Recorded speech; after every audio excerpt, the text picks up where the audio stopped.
बलात्काराची घटना घडलेली आहे, मोठा रोष. पुणे जिल्ह्यातली जी घटना आहे ही अतिशय निंदनीय, अतिशय दुःखदायी अशा प्रकारची घटना आहे.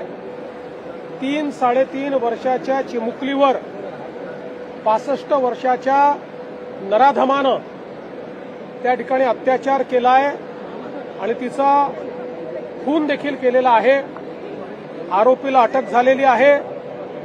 आरोपीचे अशा प्रकारचे जुने संदर्भ देखील त्या ठिकाणी दिसत आहेत.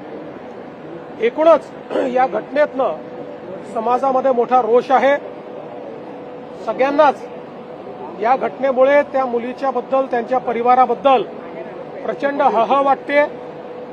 आरोपीला अटक तर केलीच आहे, पण मी आश्वस्त करू इच्छितो की फास्ट ट्रॅक कोर्टामध्ये हा संपूर्ण हे प्रकरण आम्ही नेऊ. स्पेशल त्या ठिकाणी फास्ट ट्रॅक कोर्ट तयार करायला आम्ही हायकोर्टाला विनंती करू. स्पेशल पब्लिक प्रॉसिक्युटर देऊन कमीत कमी वेळात या नराधमाला मृत्यूदंडाची शिक्षा झाली पाहिजे अशी मागणी कोर्टापुढे आम्ही करणार आहोत.